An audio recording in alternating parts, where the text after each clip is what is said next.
Guys and gals, so here she is, Ivy's Poison, back from Matt's, fresh back from Matt's. I figured I'd do, kind of done a rundown on it, but let's do a real rundown on it. So it's a 1986 359 3408 V8 Cat, Spicer 6 and a 4 transmission. A lot of controversy over that. We're going to get into that in just a second. Rear ends, we still don't know what the rear ends are. A lot of controversy on that. But I'm going to guess them to be in the 350-ish range, maybe 373s. I don't know, something like that, just from driving it. I'm just guessing. 355s maybe. Chrome Shop Mafia, just to be clear, Chrome Shop Mafia built this in 2009. It was a wild, crazy build. They had it for about a year. It does have a later model 93, 94 style Peterbilt air ride front end on it, which are kind of unusual. If you haven't seen them, it's a 2-bag setup with like a knuckle hinge, or I don't know what you want to call it, but anyway, it does have that on it. I did find that out from Brian at Chrome Shop Mafia. He came down and looked at it. So the paint on it, they built this thing, took it to some shows. It didn't really do any good. They brought it home, put it in a barn. It was in a barn for like 14 years. We took it out last year to pull in the pines. Every wheel seal went out, every piece of rubber crumbled. So the boys were like, hey, it's kind of dumb. We got this truck, maybe we should take it out. So we fixed all that. We cleaned up a bunch of stuff. We didn't do nothing crazy, but we do have a lot of time in it, just dressing some stuff up. I'll go over those things in just a second, what we actually did do. And let's just look it over a little bit. All right, so first things first, got the grill highly polished up. It needed a little bit of work from setting. I decided to go retro on these lights. I saw a couple Resto Mod top Chevy pickups, C10 stuff, early C10 stuff that caught my eye, and they had this look, and I don't know, I saw it on Instagram, it just popped for me, so I wanted to run it. I think it looks pretty good now that the bumper's on it. A lot of people had their own opinions about whether it was cool or not.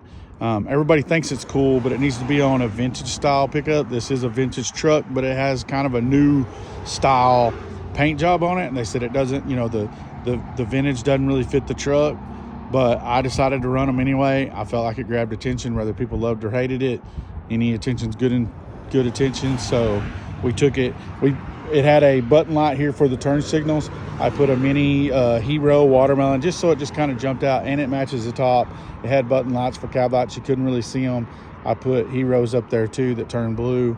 So that was one of the first changes we did to it. Let's move around a little bit more. Obviously, it had a set of custom wheels that Chrome Shop Mafia had cut. They were extensively trimmed. They advised we didn't drive it. And we didn't really drive it anywhere, but we did have one of those that eventually cracked. So it was a good time to go to the JTX show-only wheels, which Lacey powder coated. And then on the back set, the inside duals completely blue like they do dualies now. So that's kind of some of the new twist, but they look really good on there. The bumper got damaged when the wheel broke, so 12 gauge fixed us up a new 24-inch lift bumper. That thing, the polish on that thing's insane. I mean, it's like a mirror. We love that thing. Like I said, there's those wheels. Got the steps dressed up. I got some tape on them to keep from messing them up. Let's just the stacks had blue clamps on it, which was kind of the thing, painted mirrors, painted stack clamps was a thing. But to me, it didn't flow good. So, you're coming down this badass paint job and you're rolling along, and then it was like, there was these two blue things, and it just didn't fit for me. It was a little bit hard to get clamps for it, but we got them, and now the stack just flows, and the paint job just flows, in my opinion. It cleaned it up. It was a small touch, but it did make a difference. Back here, we didn't do a whole lot of crazy stuff. But just to talk about this build for a minute, electric rear window, it rolls down. Chrome Shop Mafia just killed it with the sunk shaved. Everything's shaved. Door handles, everything's suicide doors, has door poppers on it, and then these fuel tank caps were just an added touch. You got your cover here they built. This is on air ride, which was rare for 350. I mean, well, not rare, it wasn't a thing. They did a full air ride kit on the cab and sleeper. And then really, it's a little dirty from getting home, but this raised tribal right here gets a lot of attention. That's actually, I don't know if you can see it from here, but that's actually raised up. This was trick stuff at the time. There's the controller for the door poppers. And then this area back here, these covers completely close up the gap, and then these covers that cover your fifth wheel slide. I mean, that's next level build stuff. Really nice. I don't think it got as much appreciation as it should have.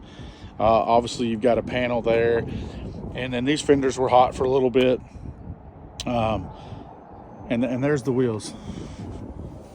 And you can see the inside one completely blue.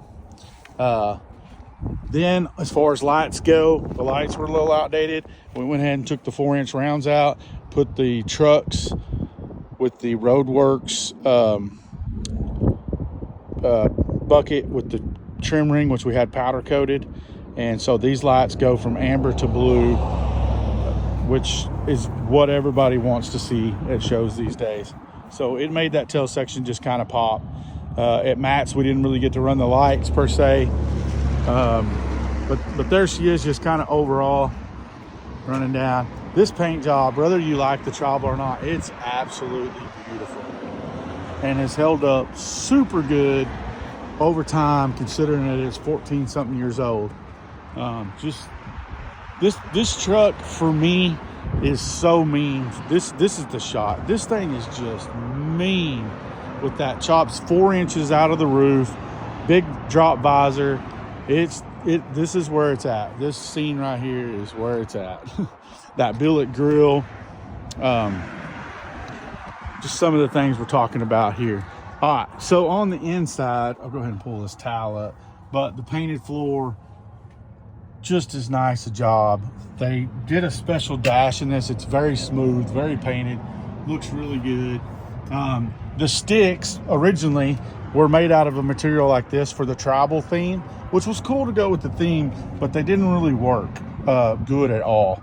And so we went ahead and had these fabbed up, painted them silver, which is the brightest. It matches the brightest part of the silver in here.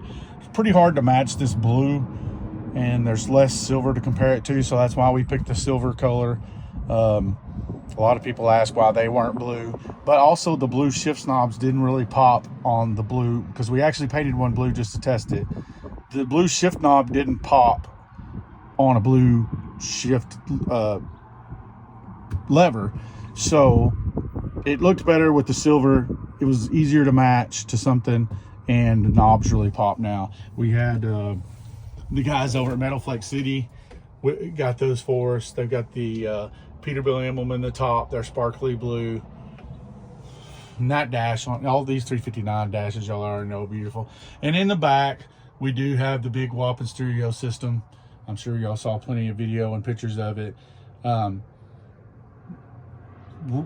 Two 32-inch big screen TVs in there.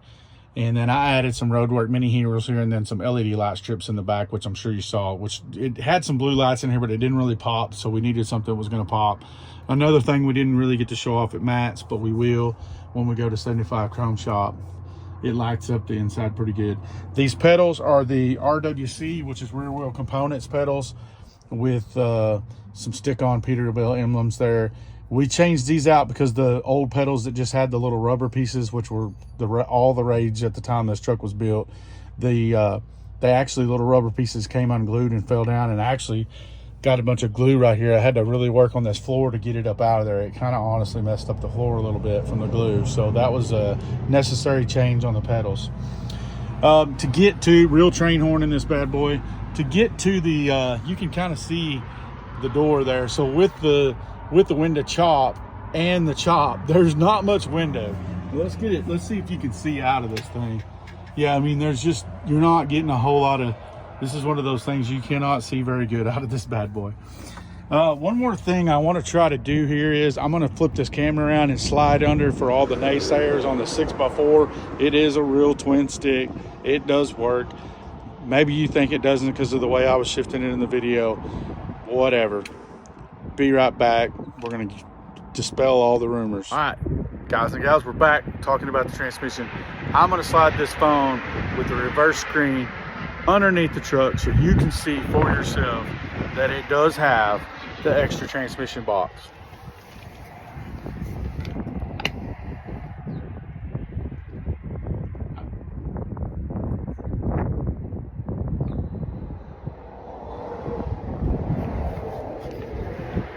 If you go back and slow that down or whatever y'all like to do, you will see there are definitely two shifter linkages that go to the auxiliary. So it is a real 6 and a 4. Y'all can stop arguing about it. Anyway, we'll do a little video, bust it off so y'all can hear it just a little bit. These old V8s sound pretty cool. They smoke a little bit, so we'll do that right quick.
It's dark as hell in there. All the windows are tinted, including the front.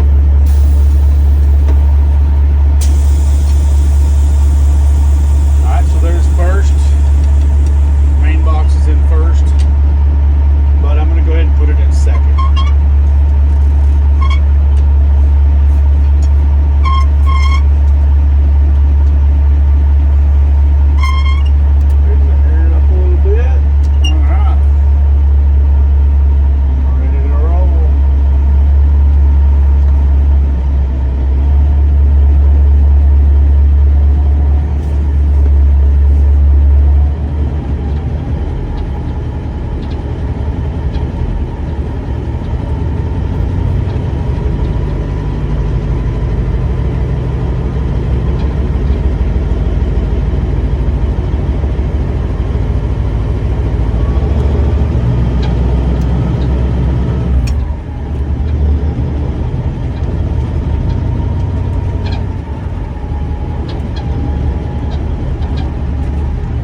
Some new hood straps on the hood because the old ones are kind of bad, the rubber, and it's pulling the hood down a little bit in a different place than it was. So we've got a few little rattles and squeaks.